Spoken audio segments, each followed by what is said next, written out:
We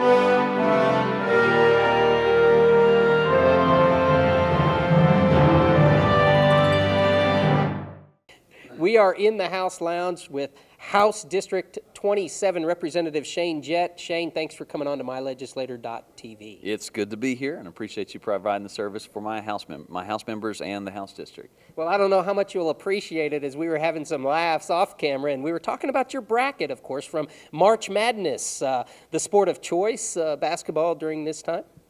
Yes, as you well know, my contact sport of choice is right here on the House chambers, fighting for my constituents about issues that are important to them. In addition to their interest in sports and what have you, I'm fighting for them on issues here on the House floor. So thus, Representative Jett does not have a bracket filled out to compare. But some interesting sports and contact sports going on up here at the Capitol. Talk a little bit about that. Well, you know, one of the things that we do, in addition to writing legislation and holding accountable state agencies to make sure they're doing what they're supposed to be doing and doing it right by the people of Oklahoma, we also have a voice in Congress by sending in resolutions when we feel very strongly about a particular issue. Then we send our opinion by in the way of a House concurrent resolution that we send to our congressional delegation expressing our concern or a consensus that the House may have about a particular issue. This issue recently has to do with unions and unionization. And the Speaker of the House put together a resolution ostensibly representing the majority voice of the House that the secret ballot and your ability to choose or not to be in a union should be protected by secret ballot and should not be made available as an open ballot where it would be subjected to manipulation or intimidation, and that created a heated debate with our minority members, the faithful minority, pointing out that this choice was going towards labor members instead of the corporations, and the debate just got more and more heated. So it was quite a contact sport. At the end of the day, everyone voted red that you expected to. Everyone voted green. It did pass. It's going to be distributed to the congressional delegation, all 7 members of our congressional delegation, 2 in the Senate and 5 in the U.S. Congress. So that's one of the things that we do is when we see things going on in Washington, D.C., we do have a voice. And if there's something that you're interested in out in House District 27, Pottawatomie or Cleveland County or anywhere that you may be seeing this, if you care about something, contact your state representative or your state senator and urge them to express that concern to the congressional delegation because they listen. And in fact, we got word that every one of our congressional members, House and Senate, will be voting against this, consistent with the views of the House that was represented today. So that's some of the things that we do, and it gets real heated up here sometimes. Wow, and of course you can always contact mylegislator.tv, and we'll shoot you back emails and phone numbers for your representatives throughout our state. We'd love to help you that way because it's all about getting involved in your government. And about this resolution, though, that kind of pricked my ear a little bit. Let's delve a little deeper into what it was actually saying. It sounds to me like, you know, not a bad thing in the sense of I may want to be part of a union or I may not want to be part of a union. Why should everybody know what I want to do? Well, at the end of the day, it's an age-old struggle between the corporation and the labor. And what the resolution was designed to do, what they're doing in Washington, D.C., is taking away the secret ballot aspect of union membership. And so an individual would be concerned that he or she couldn't vote according to the dictates of his conscience or her conscience without being coerced or without being manipulated or subjected to peer pressure by the union bosses. And the response to that was, without collective bargaining, you really lose your power.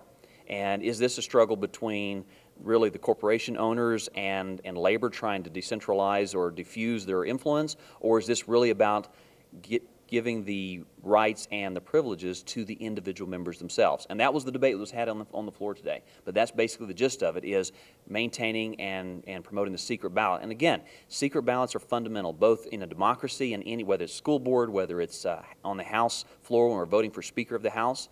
If someone else knows how I'm going to vote, the knowledge that someone else knows and could judge me or treat me differently according to that knowledge could have an influence on the vote. And so, from my perspective, I think it's, if you're going to concentrate power in anyone's hand, individual liberty and individual freedom should be paramount. And so I voted with the Speaker and with our congressional delegation. It's a bipartisan delegation. We have Dan Boren, who is a Democrat, who represents well the state of Oklahoma, and he also is voting against the resolution, or against the bill in Congress, and consistent with the resolution that was passed on the House floor today. So, your federal government is looking at the aspect of possibly taking away the right to secret ballot for union issues, and that's a big deal. That is a big deal, and that's, again, when you look at, we see the same thing happening here on the House floor. You see the same thing happening in Congress. Right now, in Congress, it's controlled by the Democratic-controlled Congress. President Obama has overwhelming support from that Congress, and they're looking at strengthening their allies, their bases, and what they're wanting to do is make labor stronger.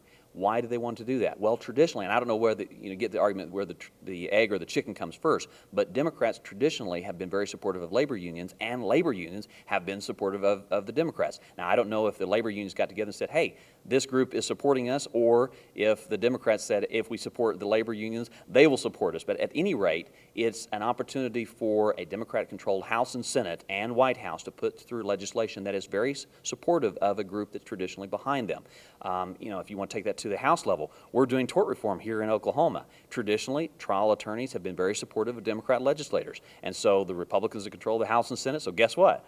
They're going after the trial attorneys, and that's fundamentally what happens. A lot of times when we get up here on the House floor, we're not asked to make decisions based on what's best. Sometimes we're making decisions on what's politically expedient, and sometimes people get hurt when that happens. But at the end of the day, if anyone's going to get aggregate a little more power, it needs to be the individual. Individual freedom and individual accountability is what I always try to break for. So thus, politics being the sport of choice. That's right. For Representative Jett. It's a contact sport. It's very exciting. Get your adrenaline pumping, or at least it does mine. Well, in a big issue you brought to light today that I was unaware of, which side do you stand on? I know that I'm going to let my representatives know of what I think on the issue, but even more important than that is you need to let your representatives know that each one of us have a voice in our government simply by contacting them. Representative Jett, how many people on average really does it take for a representative in a place like the State House of Representatives to be impacted when they hear from how many of their constituents?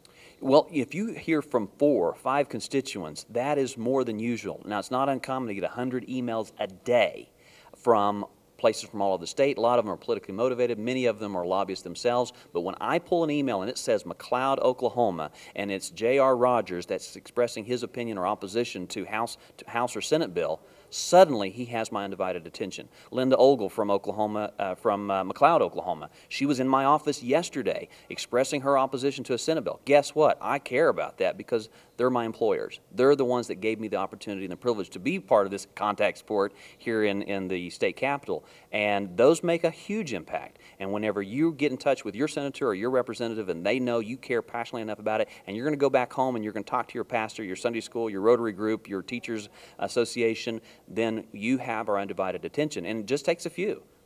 It doesn't take many. mylegislator.tv. If you need information on how to contact your representative, just shoot us an email, info@mylegislator.tv. Representative Jett, as always a pleasure to talk to you. Always a pleasure. Appreciate what you do to make us more accountable and more transparent to our constituents.